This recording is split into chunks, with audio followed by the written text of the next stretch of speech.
찬송가 336장 함께 찬양하시겠습니다. 찬송가 336장입니다.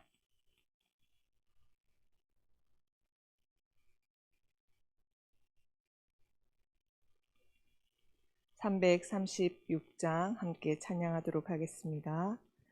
환난과 핍박 중에도 성도니 신앙 지켰네.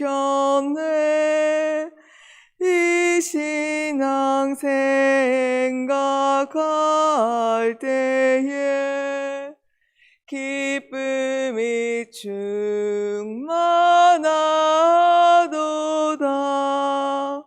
성도의 신앙 따라서 죽도록 충성하겠네. 옥중에 매인 성도나 양심은 자유 얻었네.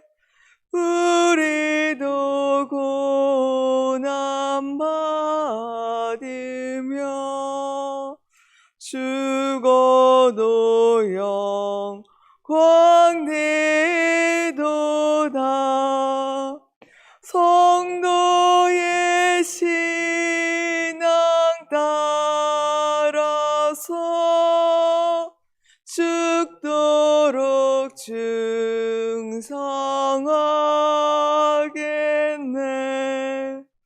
성도의 신앙 본받아 원수도 사랑하겠네. 인자한 언어 행실로 이 신앙 전하리라. 성도의 신앙 따라서 죽도록 충성하겠네.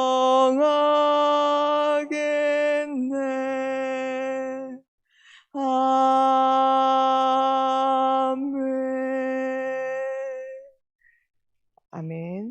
마태복음 10장입니다.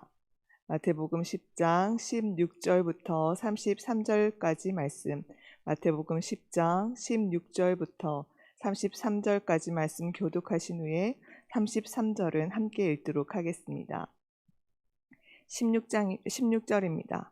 보라, 내가 너희를 보냄이 양을 이리 가운데로 보낸가 같도다. 그러므로 너희는 뱀같이 지혜롭고 비둘기같이 순결하라.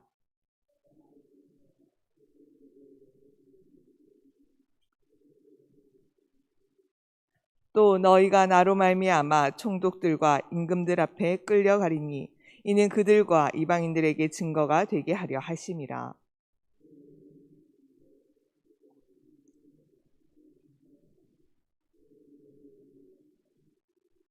말하는 이가 너희가 아니라 너희 속에서 말씀하시는 이 곧 너희 아버지의 성령이시니라.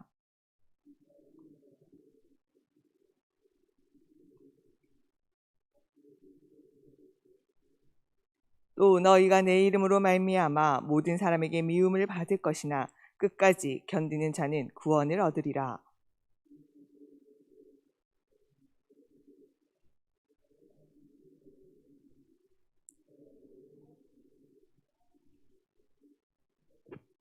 제자가 그 선생보다 또는 종이 그 상전보다 높지 못하나니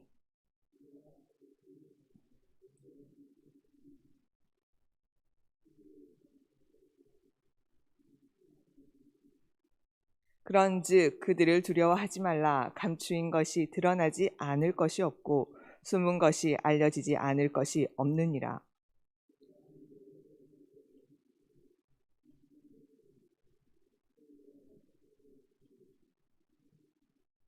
몸은 죽어도 영혼은 능히 죽이지 못하는 자들을 두려워하지 말고 오직 몸과 영혼을 능히 지옥에 멸하실 수 있는 이를 두려워하라.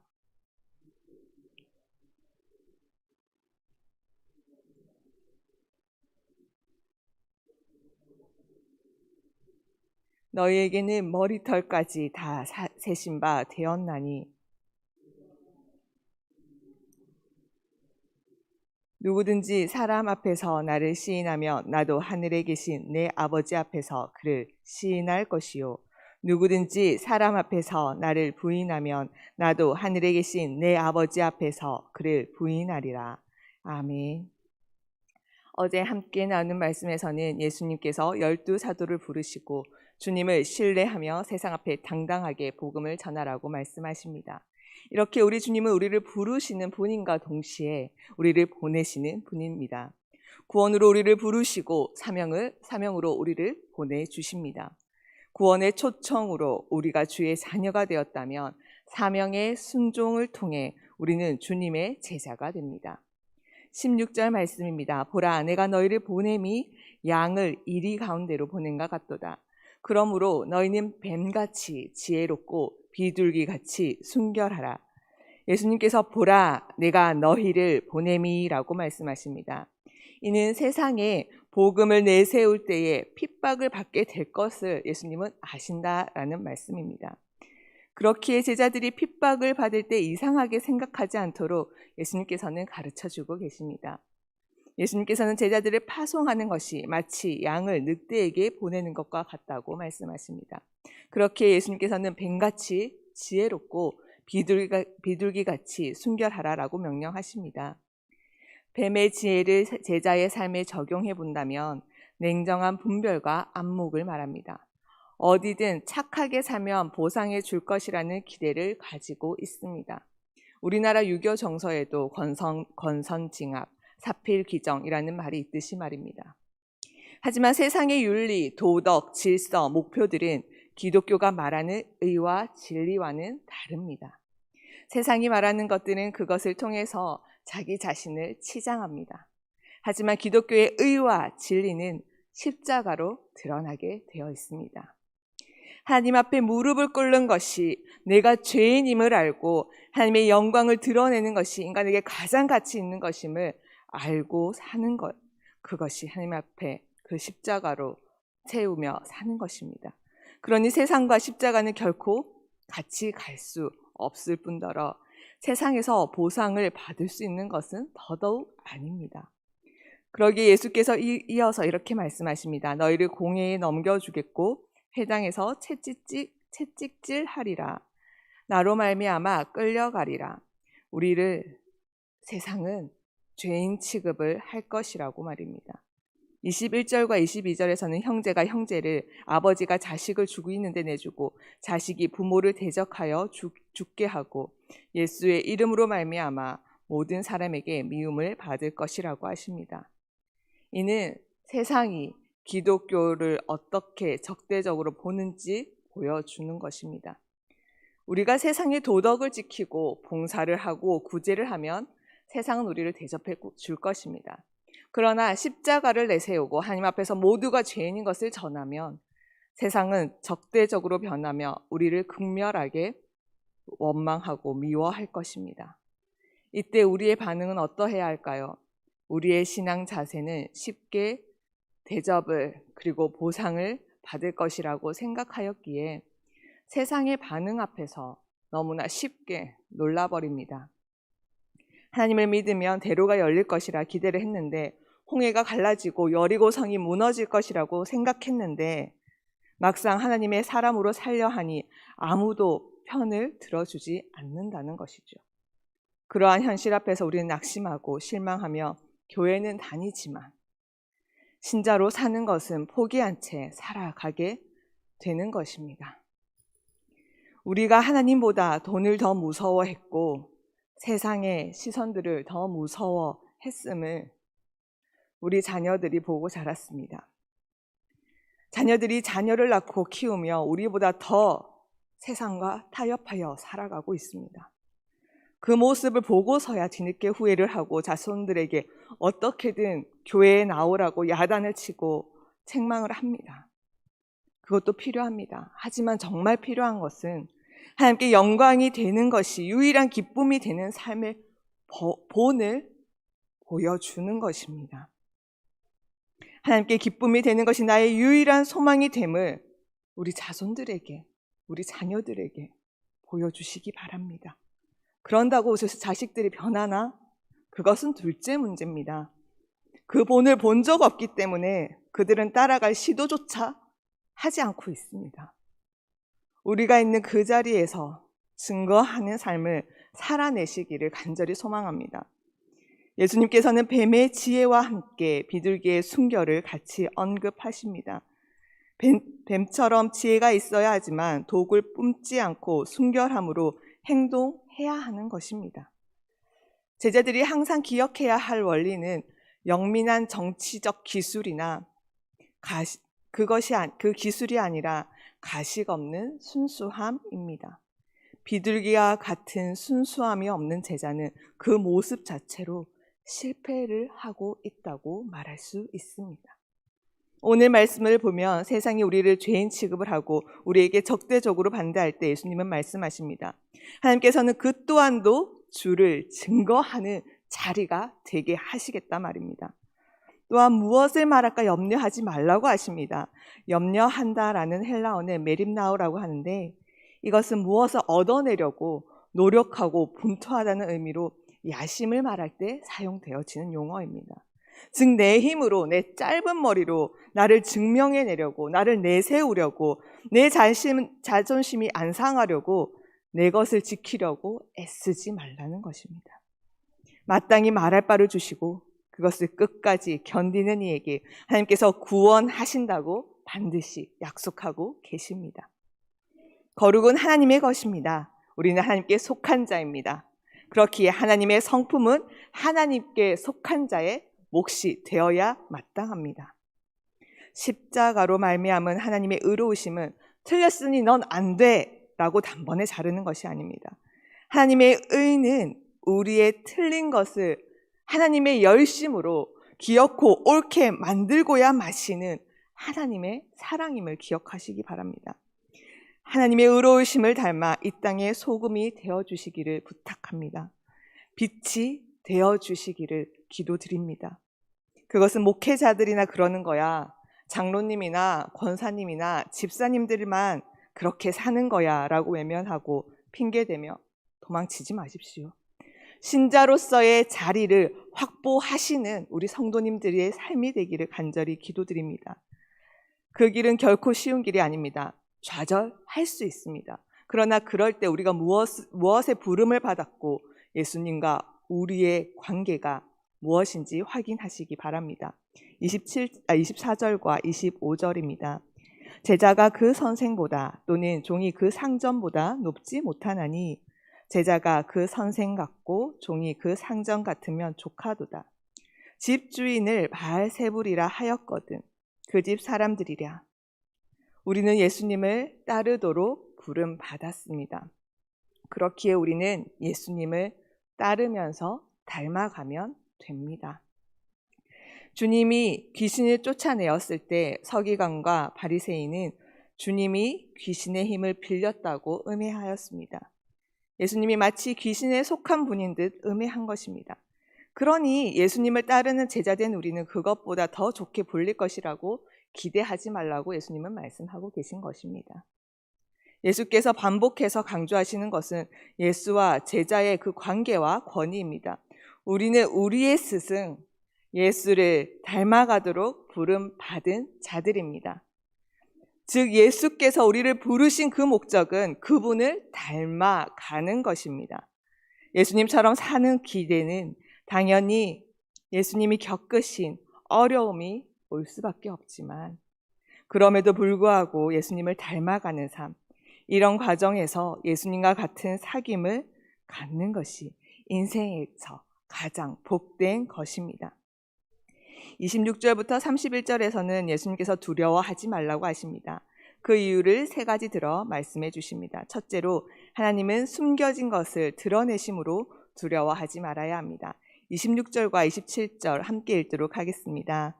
그런즉 그들을 두려워하지 말라. 감추인 것이 드러나지 않을 것이 없고 숨은 것이 알려지지 않을 것이 없느니라.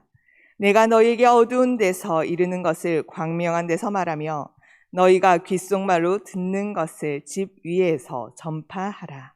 아멘. 사람들은 진리를 억압하고 하나님이 보내신 전도자들을 핍박할 것이지만 마지막 날에 하나님은 그들의 모든 행위를 드러내실 것입니다. 하늘나라의 비밀은 하늘에 숨겨진 비밀이었고 이제 예수님을 통해 계시되었습니다. 제자들은 하늘에 감춰졌으나 하나님의 목적을 드러내기 위해 드러난 예수의 오심과 하늘나라 복음을 공개적으로 전파하는 사명을 받은 자들입니다. 그렇기에 우리는 하나님이 예수를 통해 시작하신 하늘나라를 드러내면 됩니다. 둘째로 하나님과 인간의 능력 차이가 있으므로 두려워하지 말라 하십니다. 어려움 가운데서도 몸을 죽이지만 영혼을 죽일 능력이 없는 자들을 두려워하지 말고 영혼과 몸을 지옥에서 멸하실 수 있는 분을 두려워해야 합니다. 오직 우리 하나님만이 영혼과 몸을 모두 멸하실 수 있으십니다. 셋째로 하나님이 돌보심으로 두려워하지 말아야 합니다. 하나님은 제자들을 친밀하게 돌보시는 아버지이십니다. 제자들의 운명은 하나님의 뜻에 따르고 있으며 하나님의 손과 돌보심, 곧 그 섭리 가운데 있습니다. 제자들이 혹 핍박을 받고 죽음에 이를지라도 하나님은 제자들을 알고 계시고 불쌍히 여기시며 지키시고 책임지시고 보호하고 계십니다. 그러므로 우리는 인생의 불행처럼 느껴지는 일들이 일어난다 할지라도 좌절하지 말아야 합니다. 아버지의 뜻 가운데 일어난 일이므로 그 순간도 하나님이 돌보시고 계신다는 사실을 신뢰해야 합니다. 32절과 33절 함께 읽도록 하겠습니다. 누구든지 사람 앞에서 나를 시인하면 나도 하늘에 계신 내 아버지 앞에서 그를 시인할 것이요. 누구든지 사람 앞에서 나를 부인하면 나도 하늘에 계신 내 아버지 앞에서 그를 부인하리라. 예수님은 땅에서의 행위와 하늘 법정에서의 반응을 대조하며 현재의 사람이 아니라 하나님을 두려워하며 살아가도록 가르치십니다. 모든 인간은 이 땅에서 행한 것에 대해서 하늘 법정에서 결산을 받게 됩니다. 이 사실을 얼마나 인식하고 있느냐에 따라 이 땅에서의 경외심이 달라집니다. 우리 오늘도 이 하루도 이 작은 것 하나까지도 관심을 갖고 우리를 살피시는 하나님의 돌보심 아래 우리가 있음을 알고 하나님을 사랑하는 자, 하나님께 기쁨이 되는 결정과 행동, 생각을 하는 신자의 자리를 확보하시는 우리의 시간들이 되기를 간절히 소망합니다. 그 가운데 하나님의 승리와 기적을 함께 경험하게 될 것입니다. 기도하시기 전에 광고 한 가지 드리도록 하겠습니다. 오늘 교회에서 김혜정 성도 정옥금 집사님 남편분께서 어제 소천하셨습니다. 오늘 9시에 양산 부산대 병원에서 입간 예배가 있습니다. 그래서 교회에서는 8시에 출발할 예정입니다. 함께 하실 수 있는 분들은 함께 해주시고요. 인사만 드려야 하신 분들은 또 연락 주시면 감사하겠습니다. 기도하도록 하겠습니다.